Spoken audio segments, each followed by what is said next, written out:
कोई पुण्य पूर्व का होगा, कोई पुण्य अपने माता पिता का होगा, कोई पुण्य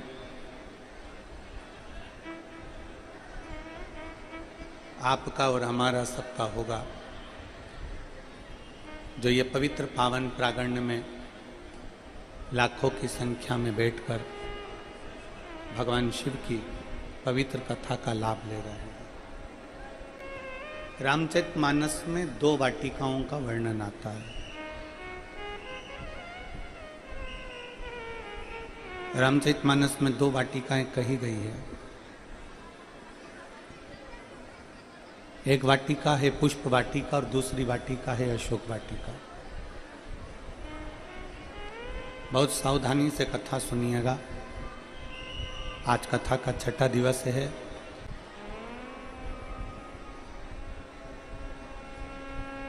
शिव महापुराण में 6ठे दिन को कथा का जो विराम दिवस होता है, उसके एक दिन पहले का जो दिन होता है, रात्रि होती है, उसको शिवरात्रि कहा जाता है।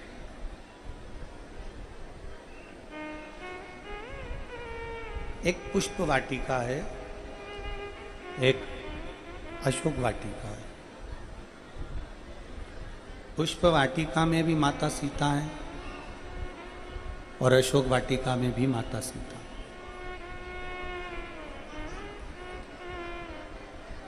दोनों में माता सीता विराजमान। पुष्प वाटिका में भी माता सीता है और अशोक वाटिका में भी माता सीता है। दोनों जगह।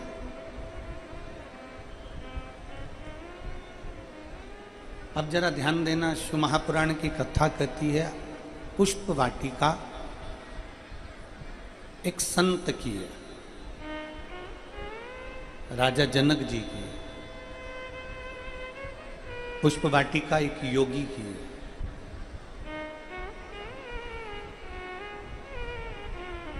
और अशोक वाटिका किसी योगी की, तपस्वी की, साधक की नहीं, रावण जैसे भोगी की है।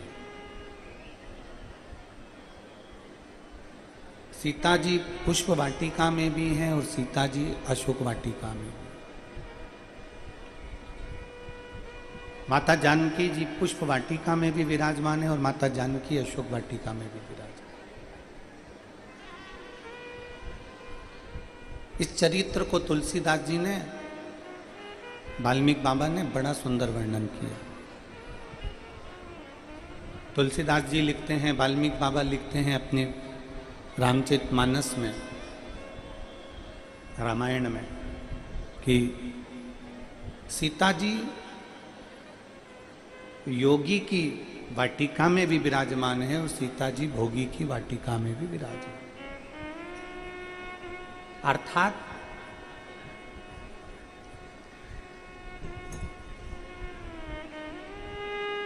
भक्ति योगी भी कर रहा है और भक्ति भोगी भी कर रहा है।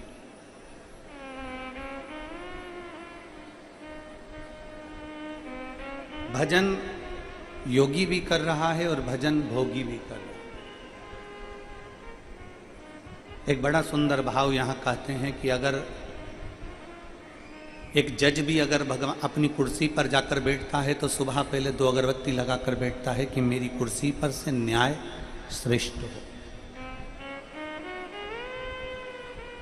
एक डॉक्टर भी अगर अपनी कुर्सी पर जाकर बैठते हैं तो वो 2 अगरबत्ती लगाकर बैठते हैं कि मेरे हाथ से अगर कोई मरीज मेरे पास में आया है तो वो ठीक होकर जाए। एक व्यापारी भी 2 अगरबत्ती लगाकर अपनी दुकान पर बैठता है कि मैं व्यापार करूं तो बाबा आप कृपा करें।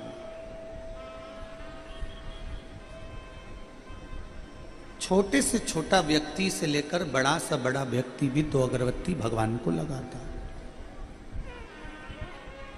अब ये तो सब श्रेष्ठ श्रेष्ठ हो गए कि जिन्होंने अगरबत्ती लगाई। अब विपरीतता में लीजिए, एक डाकू भी डाका डालने जाता है तो वो भी 2 अगरबत्ती लगाकर चले जाता है।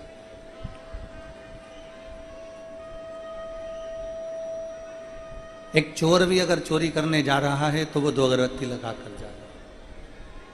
पीछे आवाज नहीं जा रही है, पीछे लास्ट में।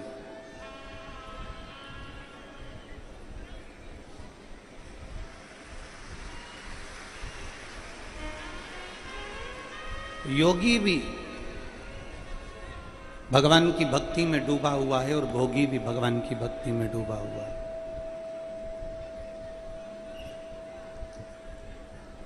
भक्त भी भगवान की भक्ति में डूबा हुआ है और जो पाप कर्म करने वाला है, बेकार कर्म करने वाला है, वो भी भगवान की भक्ति में डूबा हुआ है। दोनों। बस अंतर इतना है कि योगी भगवान की जो भक्ति करता है वो परमात्मा को प्राप्त करने के लिए करता है, और भोगी भगवान की अगर भक्ति करता है तो खुद की उन्नति के लिए करता है, खुद को कुछ प्राप्त करने के लिए करता है। दोनों में अंतर।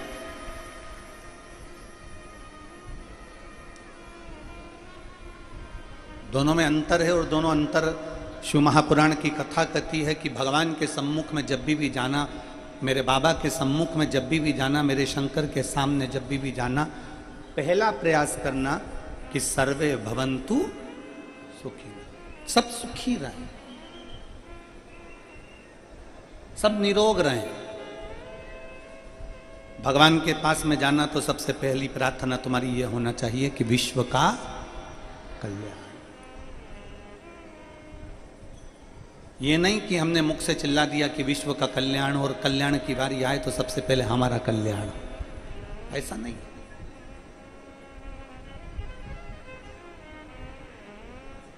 पर कई बार, कई स्थिति में सारे मंदिरों में प्रसाद का वितरण होता है, सारे मंदिरों में प्रसाद दिया जाता है, पर शंकर के मंदिर में प्रसाद के वितरण का कोई मूलता नहीं।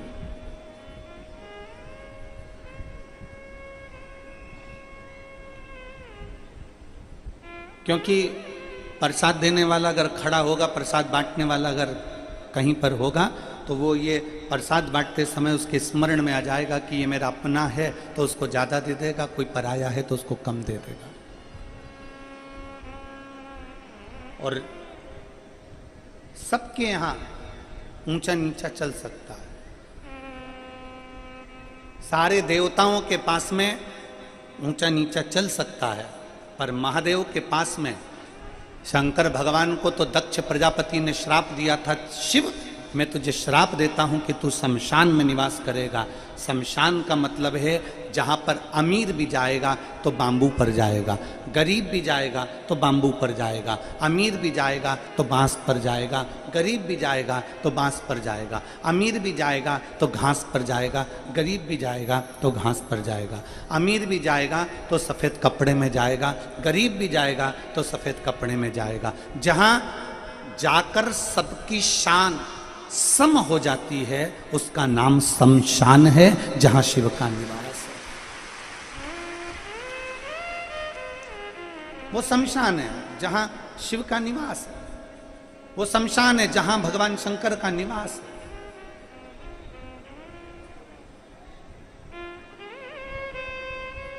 सबके यहां पर ऊंच नीच हो सकती है, पर शिव के दरवाजे पर कोई ऊंच नीच नहीं।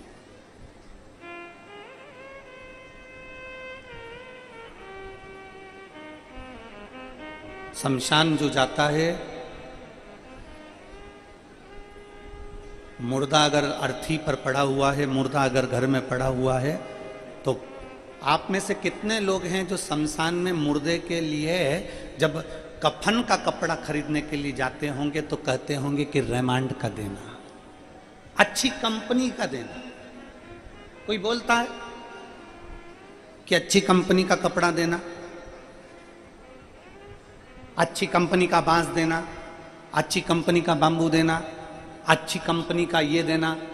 पूरी जिंदगी पैदा हुआ उस दिन से लेकर जब तक मरा नहीं तब तक कंपनी कंपनी। मेरे पास घड़ी इस कंपनी की है, जूते इस कंपनी के हैं, हैट इस कंपनी का है, मेरे पास कपड़ा इस कंपनी का है, मेरा सूट इस कंपनी का है, मेरे पास में सोने की रकम इस कंपनी की है, मेरे पास चांदी का रकम इस कंपनी की है, मेरे पास फ्रिज इस कंपनी का है, मेरे पास में सोफा इस कंपनी का है, मेरे घर में टाइल्स इस कंपनी की है।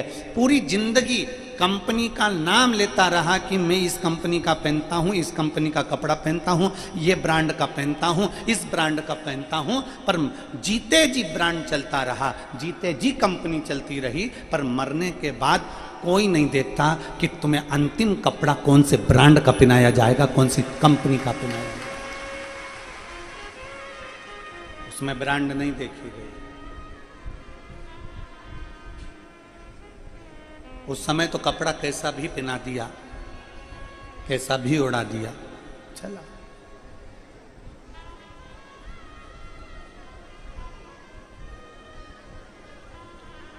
किसी भी कंपनी का मरने पर कफन में जेब नहीं होती,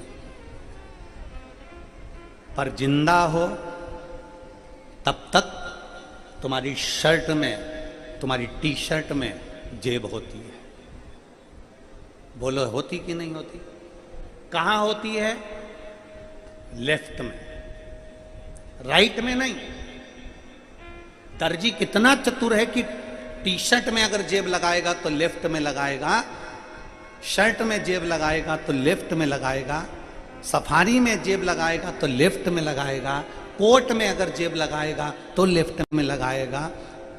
उस दर्जी को पूछो कि उसने लेफ्ट में जेब क्यों लगाई है, क्योंकि उसको मालूम है लेफ्ट में दिल होता है। अगर कहीं तुझे बेलपत्र मिले, प्रसाद मिले, गीता जी मिले, रामायण जी मिले, कुछ अच्छा मिले, तो उसको लेफ्ट वाली जेब में रख लेना, तो दिल के करीब में रहेगा, दिल के करीब।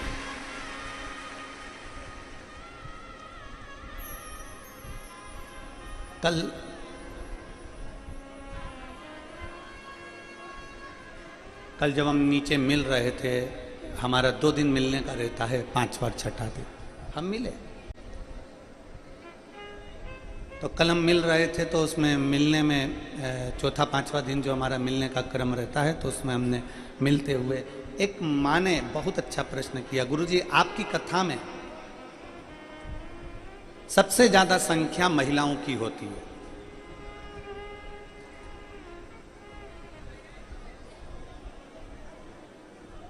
सबसे ज्यादा संख्या माताओं की होती है।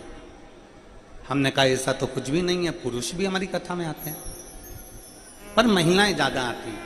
हमने कहा माताओं का प्रेम अधिक होता है, माताओं की करुणा अधिक होती है, माताओं की वात्सल्यता अधिक होती है, और माताओं का स्नेह अधिक होता है।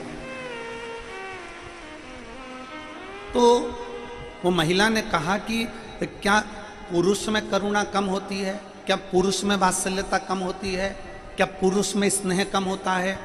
हमने कहा माँ, जब भी बोला जाता है तो लोग कहते हैं कैसा आदमी है, कितना कठोर हृदय है, और किसी भी महिला के लिए बोला जाता है तो देखो कितने कोमल भाव की है, कितने निर्मल भाव। उसका कारण क्या है?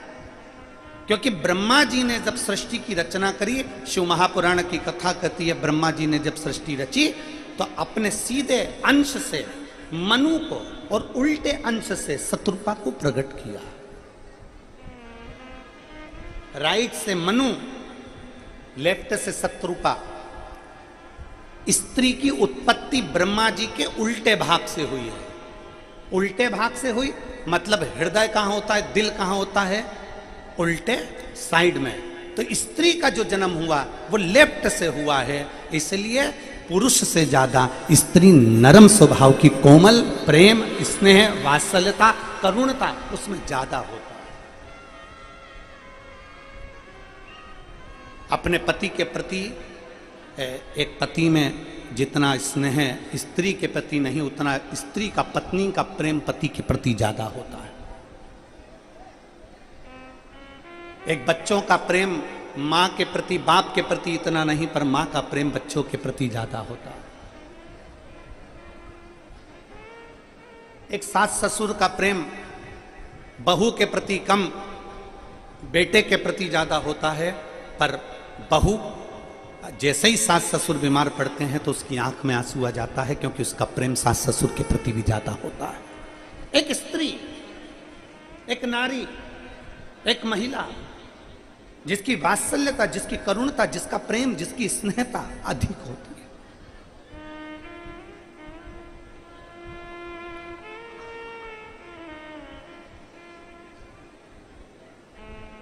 कितना भारत की भूमि पर जितने भी व्रत हैं, जितने भी तप हैं, जितने भी साधना हैं, कोई व्रत पुरुषों के लिए नहीं बनाया गया, कोई व्रत पुरुष के लिए नहीं कहा गया। जितने भी व्रत मेरी माताएं करती हैं, तीज का व्रत, छठ का व्रत, उत्छठ का व्रत, हरताली का व्रत, छोटी तीज, सतुआ तीज, जितनी पूजन माताएं निमाड़ी की पूजन करती हैं, कई मारवाड़ी माताएं निमाड़ी पूजती हैं, कोई सतुआ का पिंड बनाती हैं, कोई पिंडा बनाकर पूजन करती है, कोई बड़ी तीज करती है, कोई छोटी तीज करती है, कोई हरताली का तीज करती है, कोई छठ करती है, कोई उपछठ करती है, कोई चतुर्थी करती है, कोई अनेक व्रत होते हैं। सारे व्रत जितने भी बनाए गए हैं वो सारे व्रत महिलाओं के लिए गए। क्यों? नारी के लिए क्यों?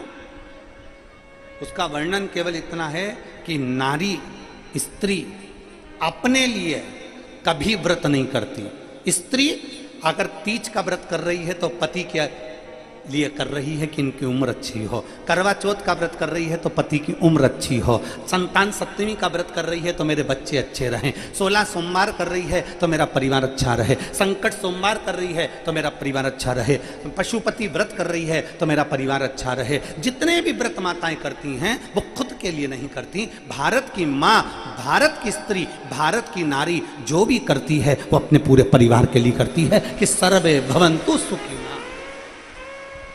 भारत की नारी सबके हित के लिए करती है कि सब सुखी रहें, सब आनंद में रहें। अब शिव महापुराण की कथा में एक अच्छा प्रसंग आता है, बड़ा सुंदर, कि पार्वती जी, माता पार्वती जी जो तप करी हैं, माता पार्वती जी ने जो साधना करी, माता पार्वती जी ने जो तप किया, माता पार्वती जी ने जो उपास किया, माता पार्वती जी ने जो बाल्यावस्था से लेकर अन्य अवस्था तक भगवान की भक्ति करी, वो किसके लिए करी?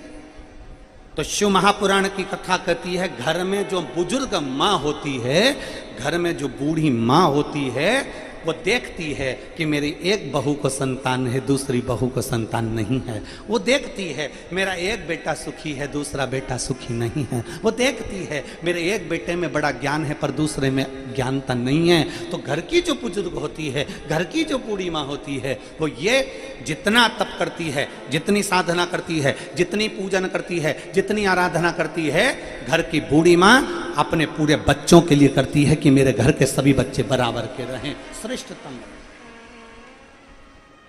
मेरी माता पार्वती जी जितने व्रत कर रही हैं, जितना मेरे माता पार्वती जी तप साधना कर रही हैं, जितना मेरी माता पार्वती जी व्रत साधना उपास कर रही हैं, वो सब संपूर्ण विश्व के कल्याण के लिए, संपूर्ण विश्व। एक सुंदर प्रसंग आता है कि शिव के करीब में जाना, शंकर के पास जाना, शंकर के नजदीक में जाना, शिव के करीब में जाना, देवाधिदेव महादेव के पास में जाना, तो मांगने से पहले 50 बार विचार करना। मांगने से पहले 50 बार विचार करिए। शिव के करीब में अगर जाओ तो मांगने से पहले विचार करिए। शंकर भगवान, मेरे शिव, अपने भक्त का चेहरा देखकर पहचान जाते हैं कि इसकी जिंदगी में सुख कितना है और दुख कितना। अपने भक्त का मुख देखकर पहचान जाते हैं कि इसकी जिंदगी में कितना सुख कितना दुख है। क्या करुणा करेगा। हमारे यजमान डॉक्टर शिवराज नांदेड़कर जी, उनकी धर्म पत्नी आज सुबह पूजा के समय पर उनकी आंखों में अश्रु था। कल उनकी माता की आंख में भी अश्रु था। तो हम पूछ लिए कि क्या कारण है जो आपकी आंख में आंसू है, कहा गुरुजी, टीवी पर आपकी कथा सुनते थे और आसन लगाकर बस बेलपत्र चढ़ाते चढ़ाते बाबा से कहते थे कि बाबा एक दिन आप घर जरूर आना।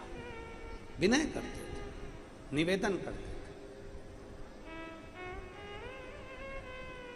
एक बार स्वप्न में भी बाबा ने ऐसी कृपा करी कि ऐसा लगा कि आप शिव पुराण कथा करने के लिए हमारे घर में विराजमान हो, और आज मेरे भोलेनाथ ने ऐसी कृपा कर दी कि उस स्वप्न को सत्य कर दिया। बाबा की ये करुणा कृपा है।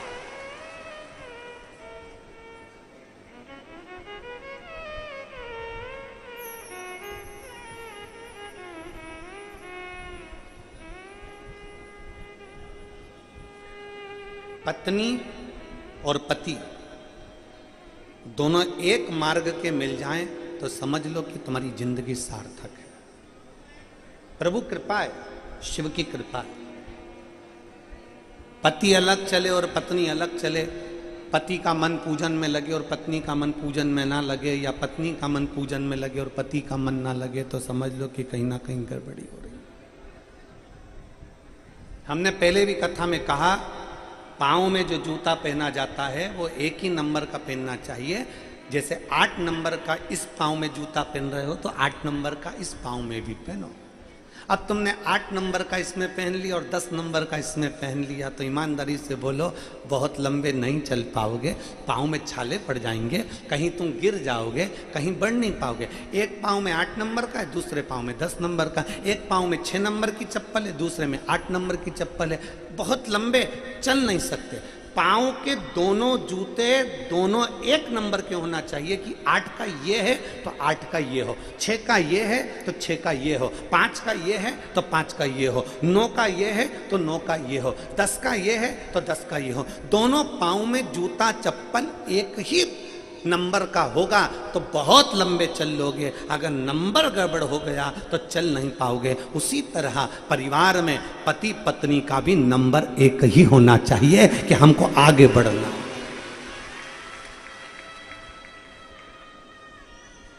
पत्नी अगर भगवत भजन करने वाली है तो पति भी भगवत भजन करने वाला हो, पति अगर भगवत भजन करने वाला है तो पत्नी भी भगवत भजन करने। एक कथा आती है श्रवण कुमार जी की।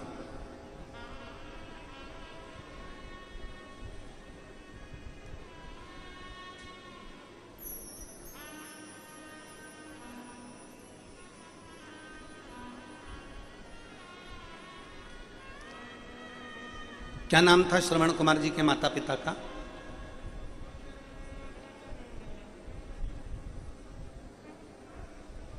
शांतिन मुनि सुहांगी।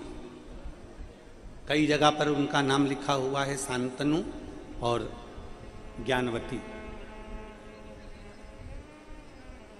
श्रवण कुमार जी के माता पिता शांतिन मुनि सुहांगी।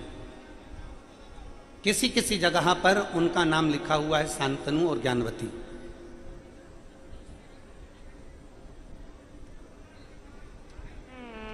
आंखें थी कि नहीं थी? जम के बोलो जरा। श्रवण कुमार के माता पिता की आंखें थी कि नहीं थी? नहीं थी। पर शास्त्र तो कहता है कि श्रवण कुमार के माता पिता शांतिन मुनि और सुहांगी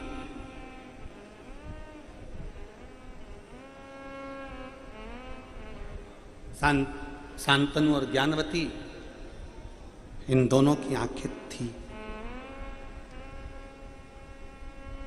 दोनों शिव की भक्ति करते थे, दोनों शंकर की आराधना करते थे। शांतनु और ज्ञानवती दोनों शिव की आराधना में लगे रहते थे। इनका पल पल शिव के लिए होता था, पल पल शिव के लिए होता। दोनों शंकर भगवान की भक्ति में लीन रहते। प्रतिदिन शिवालय जाना, शंकर की भजन करना, पूजन करना, अर्चना करना, सेवा करना लगे रहते।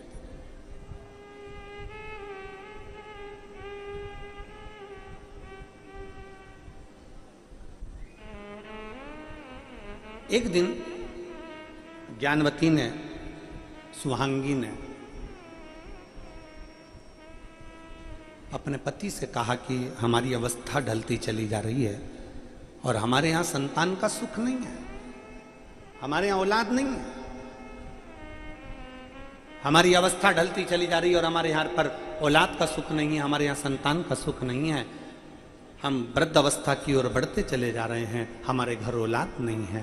तो शांतनु जी ने, शांतिन मुनि ने कहा कि बाबा की मर्जी है, क्यों संतान नहीं ये तो वो जान सकता है। पर पत्नी ने जिद पकड़ ली, ज्ञानवती ने जिद पकड़ ली, सुहांगी ने जिद पकड़ ली। और ज्ञानवती ने जिद पकड़कर कहा कि कुछ भी हो जाए मेरे घर में संतान होना चाहिए। मैं नहीं जानती, अब मेरी अवस्था ढलती चली जा रही है, अब मेरी अवस्था निकलती चली जा रही है, मुझे संतान का सुख होना चाहिए, मुझे संतान होना चाहिए और मेरे घर में संतान होना चाहिए। हम महादेव की इतनी पूजन करते हैं, हम महादेव की इतनी भजन करते हैं, हम शंकर जी की इतनी आराधना करते हैं, हम शिव जी का इतना गुणगान करते हैं, तो शंकर भगवान हमको औलाद क्यों नहीं दे रहा? शंकर भगवान हमको संतान क्यों नहीं दे रहा? शिव जी हमको औलाद क्यों नहीं दे रहा?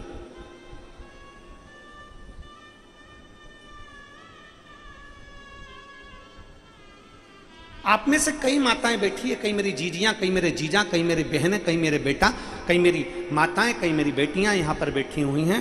मैं आपसे निवेदन करूंगा, आप शिव जी के मंदिर में 1 महीना, 2 महीना, 3 महीना, 4 महीना, 5 महीना, 1 साल, 1.5 साल, 2 साल जल चढ़ाते रहे, चढ़ाते रहे, चढ़ाते रहे।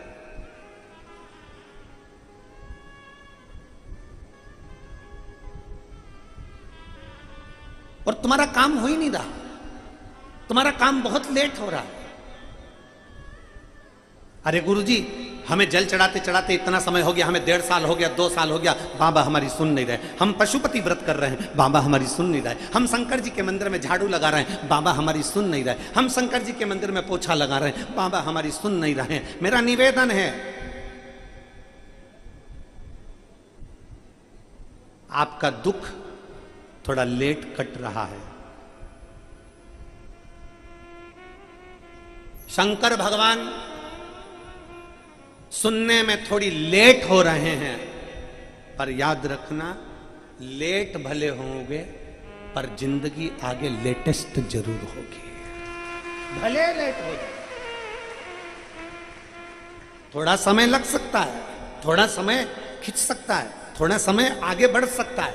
1 महीने में बाबा ने नहीं सुना, 2 महीने में नहीं सुना, 3 महीने में नहीं सुना, 4 महीने में नहीं सुना, सुनेगा। जिस दिन पक्के दिल से भरोसा कर कर, जिस दिन विश्वास के साथ में शंकर की गुणगान करोगे, उस दिन सुनेगा। शांतनु जी ने, शांतिन मुनि ने अपनी पत्नी से कह दिया, अपने घर में औलाद नहीं है, दोनों का बुढ़ापा आने वाला है, संतान का सुख नहीं। शिव जी के मन में कुछ होगा इसलिए वो नहीं दे रहा होगा। पर सुहांगी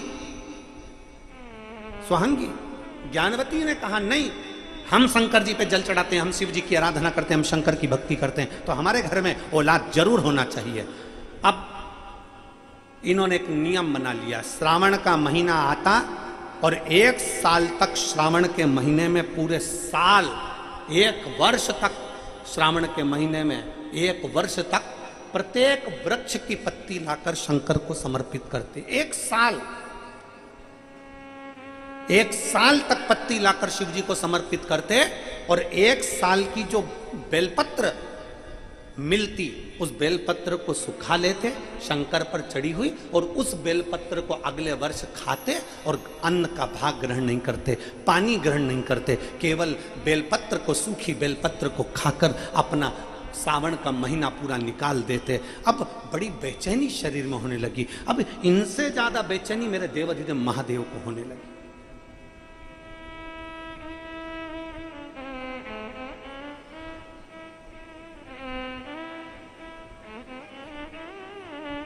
घर में एक बहू रूठती है और एक सास रूठती है। घर में एक बहू रूठती है, एक सास रूठती है। दोनों रूठ के अपने अपने कमरे में चली गई। मनाएगा कौन? सास अपनी दूसरी बहू से कहती है, जा उसको चाय दिया। सास अपनी छोटी बहू, बड़ी बहू से कहती है, जा उसको चाय देकर जा, खाना दिया। अरे मम्मी जाने दो ना, इतना लड़के गई तो काय को चाय दे? क्या नहीं दिया, अपना काम है ना देना, दिया। बहू अपने कमरे से नीचे नहीं आ रही है और सास, उसको बेचैनी लग रही है कि कुछ भी हो, लड़ ली झगड़ ली, पर जा चाय दिया। उसके बच्चे नीचे आए तो जा तेरी मम्मी को बेटा चाय दे के आता, जा। अरे मम्मी बहुत गुस्से में, मैं नहीं जाता वहां पर। अरे होने देना, तू चाय देकर आ, जा जा जा चाय देकर जा। तेरी मम्मी को बुला के ला, खाना खाएगी। सास अपने कमरे से निकल नहीं रही है क्योंकि वो आएगी फिर लड़ाई हो, क्या मतलब, तो इसको खाना खा लेने दो, अपन अपने कमरे में। कौन मना रहा है, कौन साध रहा है, कौन कह रहा है? घर का जो बुजुर्ग है, घर का जो बूढ़ा है, घर का जो बड़ा है, घर का जो बयो है, सबसे पहले झुकना वो जानता है कि मुझे मेरे परिवार को लेकर चलना है, मुझे मेरे परिवार को लेकर चलना है, मुझे मेरे परिवार को साथ देना है,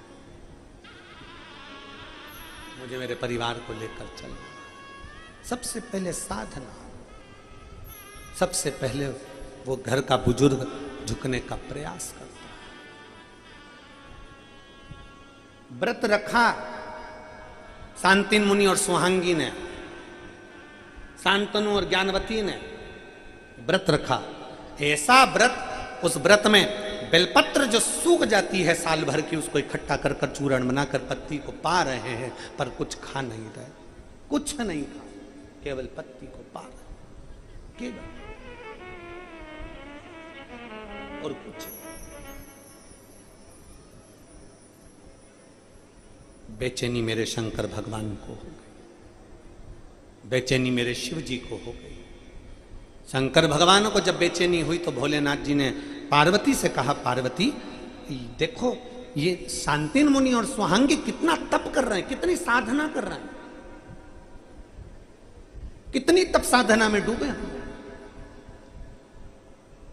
पार्वती जी ने पूछा भोलेनाथ जी से, ये काय के लिए तप साधना कर रहे हैं? भगवान शंकर ने कहा, ये तो पता नहीं काय के लिए कर रहे हैं, पर इतना जरूर जानता हूं कि इनके घर में औलाद नहीं है, संतान नहीं है, तो संतान के लिए तप साधना कर रहे हैं। संतान के लिए? हाँ, तो संतान के लिए तप साधना कर रहे हैं, तो आप जाकर संतान क्यों नहीं दे देते? भगवान शंकर मुस्कुरा दिए, पार्वती को कोई उत्तर नहीं दिए। पार्वती एकदम स्तुप्त हो गई, शिव जी की मुस्कुराहट को देखकर एकदम स्तुप्त हो गई कि मेरे नाथ आज मुस्कुरा रहे, जब देने का समय आया तो मुस्कुरा रहे, क्यों? शिव जी ने कुछ जवाब नहीं दिया, मौन होकर बैठ गए। दोनों पति पत्नी शांतिन मुनि और सुहांगी, श्रवण कुमार के माता पिता, दोनों तप साधना में लग गए। रोज मंदिर जाते, रोज आराधना करते, रोज तप साधना करते, कुछ नहीं खाते। एक दिन आखिरी पल बचा था और सुहांगी चक्कर खाकर नीचे गिरने वाली थी। शांतिन मुनि, शांतनु भी नीचे गिरने वाले थे। ज्ञानवती और शांतनु दोनों जब नीचे गिरने वाले थे, तभी मेरे देवाधिदेव महादेव उस शिवलिंग में से सम्मुख में प्रकट हो गए। उस शिवलिंग में से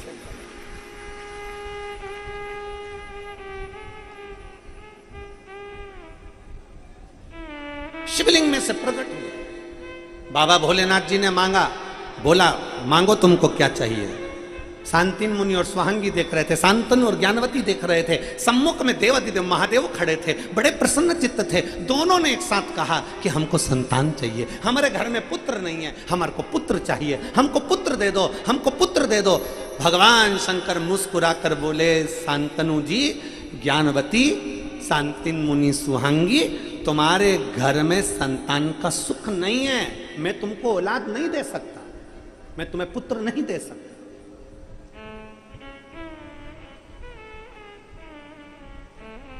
पूछा, हमने ऐसा कौन सा कर्म कर दिया जो हमारे घर में औलाद नहीं?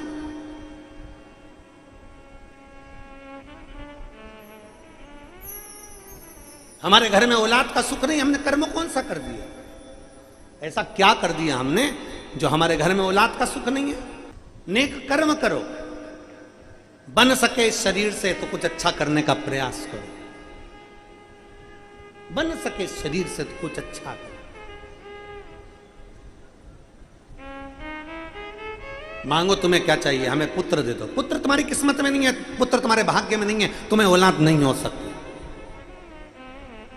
हमने पाप कौन सा करा है? शंकर भगवान बोले, तुम्हारा पूर्व का जो पाप कर्म है वो बड़ा विचित्र कर्म है, इसलिए ब्रह्मा भी तुमको संतान नहीं दे सकते, नारायण भी तुमको संतान नहीं दे सकते, और मैं शिव भी तुमको संतान नहीं दे सकता।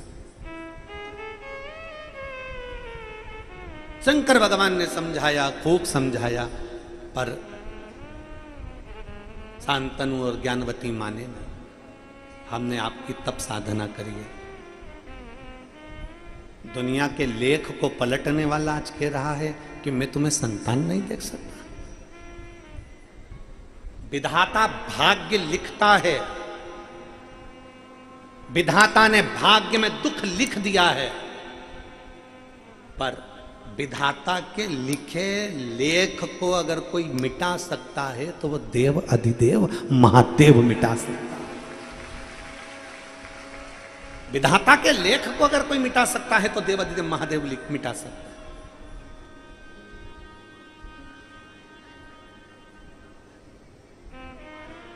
एक पत्र है,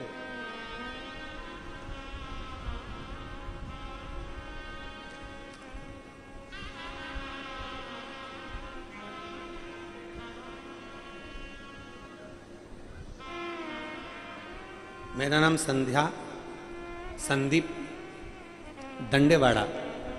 दंडेवाड़, मेरी बेटी सानवी और मेरा बेटा ईशान। मेरा गांव घुंघराला, तहसील नायगांव, खेड़ा, जिला नांदेड़। मैं अभी मुंबई में रहती हूँ। कहीं बैठी हो तो हाथ हिला सकती हैं। आ जाइए, एक बेलपत्र ले जाना। अगर बच्चा आया हो साथ में तो उसको भी ले आइए। आया है क्या साथ में? ले आइए। मैं अभी मुंबई में रहती हूँ। मेरे बेटे की 22 मई 2023 को अचानक तबीयत खराब हो गई। उसे उल्टियां होना प्रारंभ हो गया। हम नांदेड़ के हॉस्पिटल में 2 दिन तक रुके थे।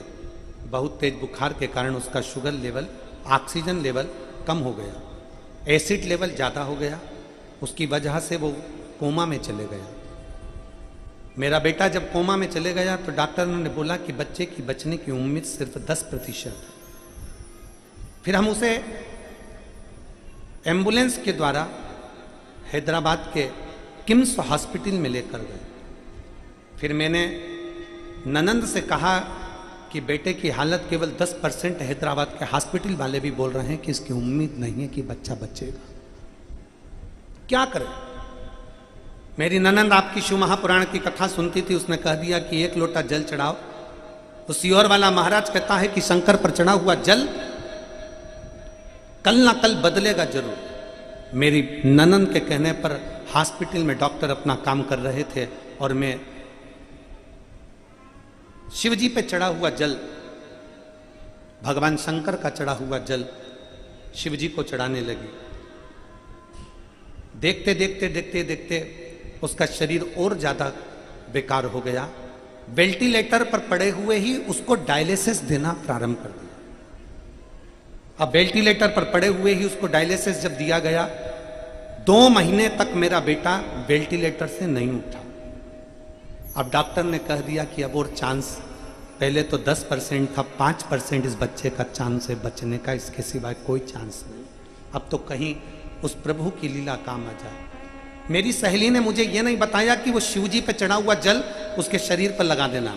मेरी सहेली ने ये नहीं बताया कि बेलपत्र चढ़ाकर लेकर आना। मैं भूल गई। मेरी सहेली बोली जरूर थी कि शिव जी को जल चढ़ा, वो जल उसको दे, पर मैं कैसे देती क्योंकि वो वेंटिलेटर पर था। मैं कैसे उसको बेलपत्र देती क्योंकि वो वेंटिलेटर पर था। अब मैंने अपनी सहेली से बात करी और सहेली बोली, क्या तू जल लाकर उसको चढ़ा लगा रही है?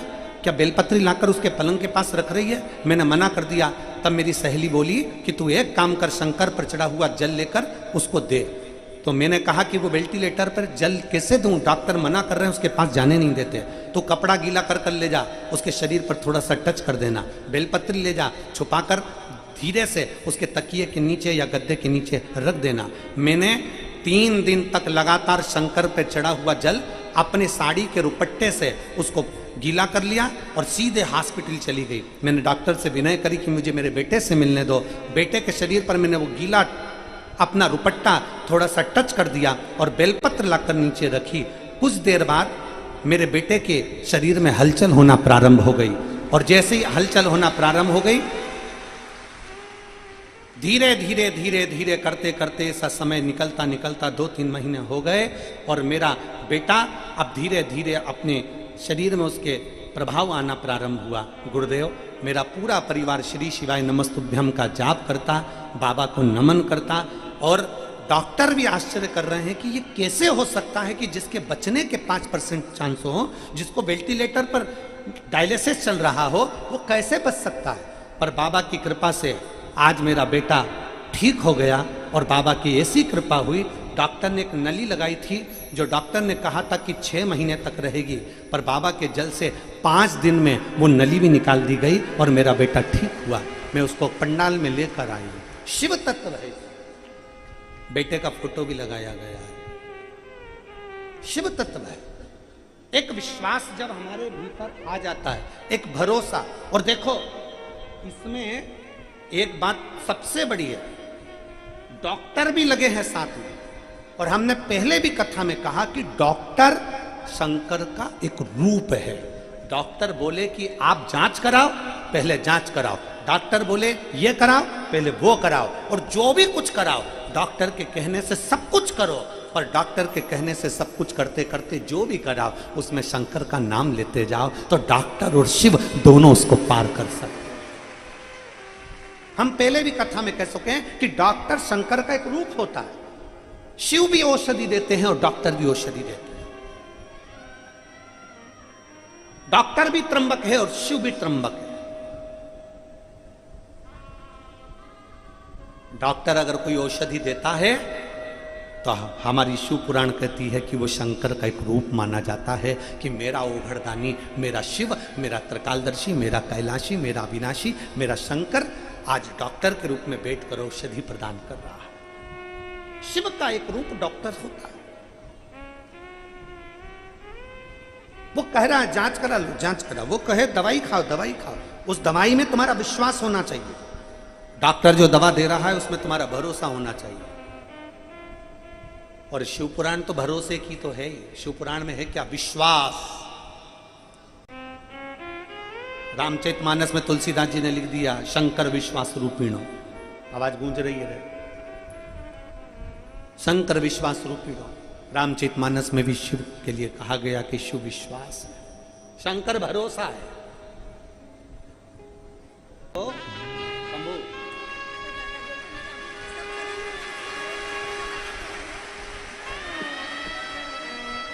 प्रणाम करो, प्रणाम करो, प्रणाम करो।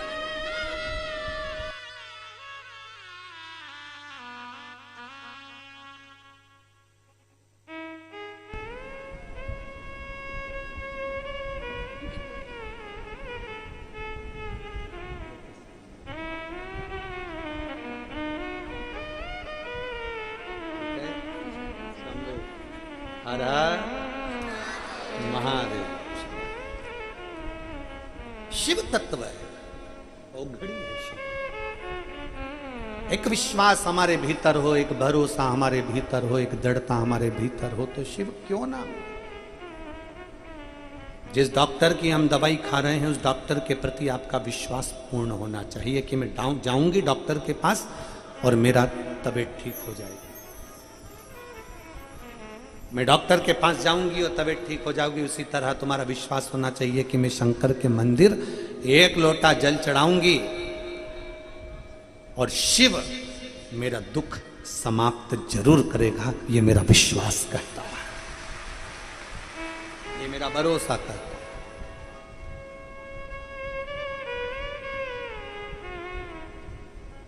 दृढ़ता,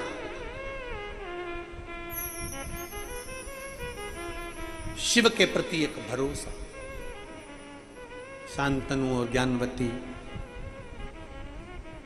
विधाता अगर भाग्य लिखता है तो शांतनु और ज्ञानवती कह रही है कि महादेव विधाता के लेख को भी पलट देता है।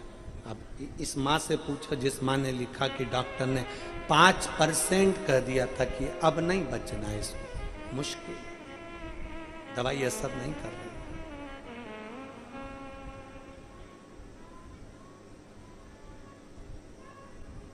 फिर शरीर काम किया, शरीर काम किया।